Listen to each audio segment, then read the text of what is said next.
Episode 8 पेशकश मीरे कारवां। वहां पहुंचते ही मैं रुक गया। मेरे दिमाग में धमाके से होने लगे। कश्ती गायब थी। मेरे तो जैसी आंखों के दिए ही बुझ गए थे। इसका मतलब ये नहीं था कि मैं अंधा हो गया था, वो सलाहियत मुझसे रुखसत हो चुकी थी जिसे मैं बिजली की तरह अंधेरे में देख सकता था। अब फिर मेरे सामने अंधेरा ही अंधेरा था। मैं आंखें फाड़ फाड़ कर अंधेरे में देख रहा था। वही जगह थी जहां मैंने झाड़ियों के साथ कश्ती को रस्सी के साथ बांधा था, लेकिन कश्ती आसपास कहीं भी नजर नहीं आ रही थी। वो देखो वहां है। मेरे करीब खड़ी हुई धनु ने गहरे पानी की तरफ इशारा करते हुए कहा। किनारे से तकरीबन 100 गज आगे ड्रम की तरह की कोई चीज पानी में तैरती हुई नजर आ रही थी। वो यकीनन कश्ती ही थी। मैंने धनु को वहीं रुकने का इशारा किया और पानी में छलांग लगा दी। चंद सेकंड के बाद शराब की एक और जोरदार आवाज सुनकर मैं चौंक गया। पीछे मुड़कर देखा, लेकिन वहां कुछ नजर नहीं आया। किनारे पर जिस जगह मैंने धनु को छोड़ा था वहां तो वो नजर ही नहीं आ रही थी। धन्नो, मैंने जोर से पुकारा। उसी लम्हे बिल्कुल मेरे करीब से ही धन्नो ने पानी से सर उभारा। मैं यहाँ हूँ, उसे मेरी तरफ आते हुए कहा। मैं भूल गया था कि धन्नो एक बहुत ही अच्छी तैराक थी। उसकी जिंदगी एक ऐसी इबादतगाह में गुजरी थी जो दरिया के किनारे पर वाक़या थी, और उसे बचपन में ही दरिया में तैरना सीख लिया था। हम दोनों गहरे पानी की तरफ तैरते रहे और तैरती हुई ड्रम नुमा उस चीज तक पहुंचने में हमें ज्यादा देर नहीं लगी थी। वो कश्ती ही थी। मेरा ख्याल था कि हवा की किसी तेज झोंके की वजह से झाड़ी की शाखों में बंधी हुई रस्सी निकल गई थी और कश्ती हल्की लहरों पर तैरती हुई किनारे से इतनी दूर निकल गई थी। मैंने पहले धनु को कश्ती में सवार होने में मदद दी और फिर खुद भी ऊपर चढ़ गया। मैंने चप्पू संभाल लिया और पानी को तेजी से पीछे धकेलने लगा। धनु अपने बारे में बता रही थी कि कोंगा उसे सैर करवाने के बहाने दोपहर को झोंपड़े में ले गई थी। कुछ देर बाद वो बस्ती में घूमती रही। फिर कोंगा उसे बस्ती से बाहर बहुत दूर खेतों में एक झोंपड़े में ले गई। वहां शिवाग और उसके 2 साथियों को देखकर धनु समझ गई थी कि उसे धोखे से वहां लाया गया है। उसे झोंपड़े से भागने की कोशिश की, मगर शिवाग वगैरह ने उसे पकड़ लिया। उसे मारा पीटा, हाथ पैर बांध दिया और मुंह में कपड़ा ठोंसकर एक तरफ डाल दिया। धनु ने बताया कि शाम के बाद कुछ आदमी उस तरफ आए थे। शिवाग वगैरह दूर ही रहे, उनकी आवाजें लेकिन उसने सुन ली थी। वो लोगों के पहुंचने से पहले ही धनु को झोंपड़े से निकालकर दूर खेतों में ले गए थे। वहां से तकरीबन 2 घंटे खेतों में रखा गया और फिर शिवाग वगैरह उसे झील के किनारे ले आए, जहां ऊंची ऊंची झाड़ियों में एक बड़ी सी कश्ती मौजूद थी। ये कश्ती 2 दरख्तों के खोखले तने को जोड़कर बनाई गई थी। वो लोग धनु को उस कश्ती पर डालकर जजीरे पर ले आए। धनु को कहने के मुताबिक सवेली में आने के बाद उसे भागने की कोशिश भी की थी, जिस पर उसे मारा पीटा गया और पलंग पर डालकर बांध दिया गया। शिवाग ने मुझे धमकी दी थी। वो कह रही थी कि अगर तुम कल दोपहर से पहले पहले बस्ती ना गए तो वो मुझे कत्ल कर देगा और लाश के टुकड़े टुकड़े करके बस्ती में फेंकवा देगा। अगर वो ऐसा करता तो मैं क़यामत तक उसका पीछा ना छोड़ता, मैंने जवाब दिया। मैं चप्पू चलाते हुए बार बार इतराफ में देख रहा था। मेरा ख्याल था कि शिवाग की कश्ती जजीरे के साहिल पर किसी और जगह खड़ी होगी। हवेली से फरार होकर वो जजीरे पर तो रुका नहीं होगा और बस्ती की तरफ जाने की वो गलती कर नहीं सकता था। हो सकता है वो झील के दूसरे किनारे की तरफ जाने की कोशिश करे, लेकिन झील की सतह दूर दूर तक तारीक और सुनसान थी। किसी और कश्ती की मौजूदगी के आसार भी नजर नहीं आ रहे थे। वापसी पर भी कोई रुकावट पेश नहीं आई। मैं कश्ती को झील के किनारे उस तरफ ले गया जहां कोंगा से मार कार आई हुई थी। कश्ती की रस्सी को मैंने किनारे की झाड़ियों से बांध दिया और हम किनारे के साथ साथ बस्ती की तरफ चलते चले गए। आबादी से दूर रहते हुए हम अपने झोंपड़े के सामने पहुंच गए। दरवाजा खुला था और अंदर से मार्था और शोभा की बातें करने की आवाजें सुनाई दे रही थी। हम अंदर दाखिल हुए तो हमें देखकर वो उछल पड़ी। हम दोनों के कपड़ों से पानी निचड़ रहा था और शोभा ने बैग में से फौरन ही हमारे दूसरे कपड़े निकालकर हमें दे दिए। पहले कपड़े बदलो फिर बात करेंगे, उसने कहा। मैं अपने कपड़े लेकर बाहर आ गया। रात का आखिरी पहर था, हर तरफ सन्नाटा था। मैंने झोंपड़े की आड़ में खड़े होकर कपड़े बदले, गीले कपड़ों को घास पर फैला दिया और अंदर आ गया। इस दौरान में धनु भी कपड़े बदल चुकी थी और शोभा ने इसे 2-3 कमलों में दबा दिया था। उसका सर कमलों से बाहर था। धनु मेरी तरफ देखकर मुस्कुरा दी। शोभा हमारे साथ कुछ ऐसा ही सलूक करती थी। उसे हमारी बहुत ज्यादा फिक्र रहती थी और मैं भी शोभा के करीब ही बैठ गया। हाँ, अब बताओ तुम कहाँ गायब हो गए थे और ये तुम्हें कहाँ से मिली? शोभा ने मेरी तरफ देखते हुए कहा। तुम्हारे जाने के तकरीबन 1 घंटे के बाद मैं और मार्था काशी के पास गई थी और वो भी जाग रही थी। मैंने उसे तुम्हारे बारे में बताया तो उसने बड़े ही पुरसकून लहजे में जवाब दिया था कि तुम हैरियत से हो और जल्दी धनु को लेकर वापस आ जाओगे। हम वापस तो आ गए, लेकिन जैसे जैसे वक्त गुजर रहा था हमारी परेशानी भी बढ़ती जा रही थी। मेरा ख्याल था कि तुम किसी के पीछे भागे थे। कौन था वो? कोंगा, मैंने जवाब दिया और चंद लम्हों की खामोशी के बाद उन्हें सब कुछ बताने लगा। मैंने मार्था की वजह से अपने हाथों कोंगा और जजीरे की 2 आदमियों के मारे जाने का जिक्र नहीं किया था। धन्नोबी हवेली वाले वाक़े के सिलसिले में खामोशी रही थी। मार्था बड़ी ही दिलचस्पी से हमारी बातें सुन रही थी। उसके लिए सब कुछ बहुत ही हैरत अंगेज था। वो आधी से ज्यादा दुनिया घूम चुकी थी, खौफनाक जंगलों में आबाद होनहार कबीलों में भी रही थी, लेकिन यहाँ हिमालय की गोद में उसे जो कुछ देखने और सुनने को मिल रहा था वो दुनिया की किसी और हिस्से में उसे ना तो कहीं देखा था और ना ही कहीं सुना था। हम अभी बातें ही कर रहे थे कि बाहर कदमों की हल्की सी चाप सुनाई दी। मैंने चौंक कर इधर उधर देखा। होंठों पर उंगली रखकर उन्हें खामोश रहने का इशारा किया और बड़ी तेजी से दरवाजा खोलकर बाहर निकल आया। दरवाजे से निकलते ही मैं किसी से टकरा गया और एक लम्हा जाया किए बगैर उसे अपनी बाहों में लपेट लिया। निस्वानी चीख की आवाज सुनकर मुझे फिर चौंक गया। मेरा ख्याल था कि इस वक्त हमारी कोई जासूसी करने आया था और मैंने इसे भागने का मौका दिए बगैर गिरफ्त में ले लिया था। लेकिन इस मर्तबा मुझे शर्मिंदगी उठानी पड़ी, क्योंकि वो कोई जासूस नहीं थी, कबीले की सरदार काशी थी। उसके साथ उसकी मुहाफिज पाला भी थी। वो भी सूरत हाल से बदहवास हो गई थी। वो दोनों अंदर आ गई। पाला तो नेजा संभाले दरवाजे के करीब खड़ी होगी और काशी बड़ी ही बेतकल्फी से हमारे साथ ही बैठ गई थी। मैंने काशी को सूरत हाल से आगाह करना चाहा तो उसने मुझे रोक दिया। मैं जानती हूँ, वो बोली, कोई बातिल को बस सच्चाई के मुकाबले में कदम नहीं जमा सकती। तुम दोनों की यहाँ मौजूदगी इस बात का सबूत है कि शैतान के पैरोकारों को अपनी जान बचाकर भागना पड़ा। मैं इस हवेली के बारे में जानना चाहता हूँ, मैंने काशी के चेहरे पर नजरें जमाते हुए कहा। जरूर बताऊंगी, काशी ने मुस्कुराते हुए जवाब दिया। सदियों पहले वो हवेली तलकू कबीले के सरदार का मस्कन हुआ करती थी। उस जमाने में ये कबीला झील के इतराफ में कई छोटी बड़ी बस्तियों पर मुश्तमिल हुआ करता था, लेकिन लोगों के बुरे अमाल की वजह से झील का पानी इन बस्ती को निगलता चला गया। सदियों पहले भी कबीले की सरदार एक औरत ही हुआ करती थी। वही सारे निजाम को चलाती थी। सरदार के इंतखाब का तरीकाकार वही था जो आज भी राइज है, लेकिन कबीले की बास बस्तियों के लोग अपनी अपनी बस्ती की औरतों को सरदार बनाना चाहते थे। उसके लिए रवायात को नजरअंदाज करके गलत रास्ते इख्तियार किए गए और जब भी ऐसा हुआ वो बस्ती गर्क हो गई। झील के पानी ने उसे निगल लिया। वो खामोश होकर इधर उधर देखती रही, फिर बात जारी रखते हुए कहने लगी। कबीले के सरदार को मलका का दर्जा हासिल था। वो जजीरे पर रहती थी जहां मर्दों को जाने की इजाजत नहीं थी। सारा निजाम औरतें ही चलाया करती थी, लेकिन जैसे जैसे बस्तियां झील में गर्क होती गई, कबीले की रवायात में भी तब्दीलियां आती गई, बदअमालियां बढ़ती गई। मर्द भी इजाजत के बगैर जजीरे पर जाने लगे। एक रात वो सब कुछ हुआ जिसका कोई तसव्वुर भी नहीं कर सकता था। चंद मर्द चोरी छुपे जजीरे में आकर हवेली में घुस गए। मलका के मुहाफिजों को कत्ल करके उन्होंने हवेली पर कब्जा कर लिया। वो कई रोज तक मलका को हवस का निशाना बनाते रहे और बिलाहिर उसे कत्ल कर दिया। उसके 3 दिन बाद इन सब मर्दों की लाशें भी झील में तैरती हुई मिली। इन सब की मौत की पुरस्कार वजह आज तक मालूम नहीं हो सकी। कोई नहीं जानता उन्हें मारने वाला कौन है। इस वाक़े के बाद लोगों में और खौफ हरास फैल गया और लोगों का ख्याल था कि वहां उस जजीरे पर कुछ बदरूहें काबिज हो गई हैं। वो जजीरा वीरान होता चला गया। कभी कभी उस जजीरे से धुआं उठता दिखाई देता था, लेकिन बस्ती के लोगों को कभी ये मालूम करने की कोशिश नहीं की कि वहां क्या चीज हो सकती है। मेरे सरदार मुंतहिब होने से 2 हफ्ते पहले रात तारीकी में 2 कश्तियों को जजीरे की तरफ जाते हुए देखा गया था। उस वक्त कुछ लोगों ने हिम्मत करके अपनी कश्ती पर इन कश्तियों का पीछा करने की कोशिश की थी, लेकिन वो कश्तियां जोरदार आवाजों के साथ आग के शोले उगलने लगी। हमारे आदमी खौफजदा होकर वापस आ गए।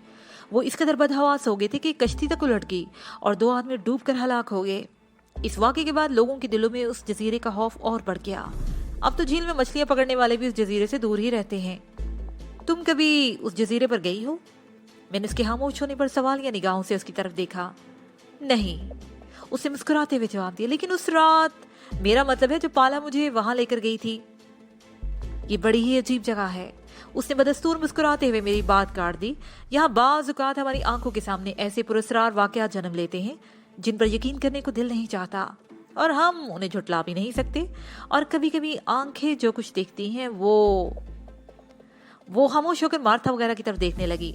चंद लम्हों के बाद वो मेरी तरफ देखते बोली, इंसान के अंदर पुरस्कार कुव्वतों के जजीरे आबाद हैं। वो इन कर काबू पाकर कायनात को तस्खीर कर सकता है, लेकिन अपने अंदर की तमाम कुव्वतों पर काबू पाना मुमकिन नहीं। ताहम कभी कोई ऐसी कुव्वत पर काबू पा लेता है। उनमें से एक कुव्वत ऐसी भी है जिसके बलबूते पर दूसरों को ऐसे मनाजर दिखाए जा सकते हैं जिनका वो तसव्वुर भी नहीं कर सकते। गोया वो भी किसी कुव्वत का कमाल था, मैंने कहा। काशी मुस्कुरा कर रह गई। बाहर शोर की आवाज सुनकर मैंने दरवाजा खोल दिया। दिन की रोशनी फैल चुकी थी। तकरीबन 100 गज आगे झील के किनारे पर खड़ी 2 औरतें बुरी तरह चीख रही थीं। वो औरतें उस मुकाम पर खड़ी थीं जहां गुज़श्ता रात कोंगा से मेरा मार्का हुआ था। और मुझे ये समझने में देर न लगी कि वो दोनों औरतें क्यों चिल्ला रही थीं। थोड़ी देर के बाद एक शख्स दूर से दौड़ता हुआ आबादी की तरफ आया और काशी के सामने रुककर तेज लहजे में कुछ कहने लगा। काशी ने जवाब दिया, उससे कुछ कहा तो वो शख्स भाग कर एक समझ चला गया। क्या हुआ, कोई गड़बड़?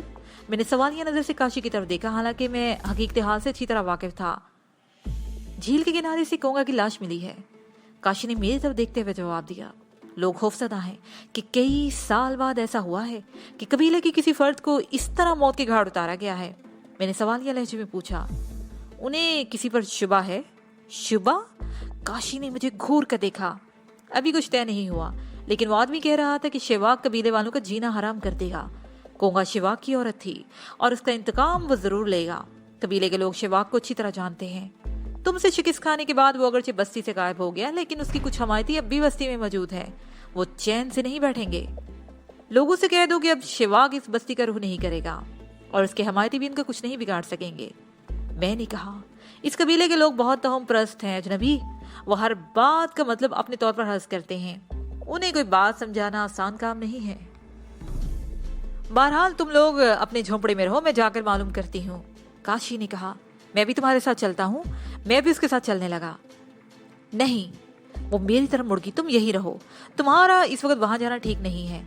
जो भी सूरत हाल होगी मैं तुम्हें बता दूंगी। काशी चली गई। मैं शोभा वगैरह के साथ कुछ देर वहां खड़ा रहा, फिर हम अंदर आ गए। तन्नू कमलों में धुपकी सो गई थी।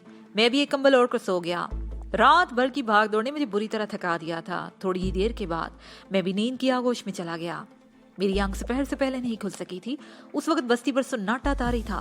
किसी तरफ से कोई आवाज सुनाई नहीं दे रही थी। मेरे करीब ही दूसरे कंबल में दुबकी शोभा सो रही थी, जबकि मार्था और दोनों सहमी हुई सी बैठी थी। मैं उन दोनों की तरफ देखता हुआ उठकर बाहर आ गया। मौसम बड़ा ही खुशगवार हो रहा था। आमतौर पर इस वक्त झील के किनारे हासी रौनक रहती थी, लेकिन आज दूर दूर तक किसी जी रूह का नामो निशान तक दिखाई नहीं दे रहा था। मैं अपने झोंपड़े के पिछली तरफ चला गया और एक दो गलियां घूमकर वापस आया। बस्ती पर इस तरह सन्नाटा तारी था जैसे यहाँ जिंदगी का वजूद ही मिट गया हो। मुझे कहीं भी बस्ती का कोई फर्द दिखाई नहीं दिया था। मुझे शदीद हैरत हो रही थी कि बस्ती के लोग सब छोड़ छाड़ कर कहाँ चले गए।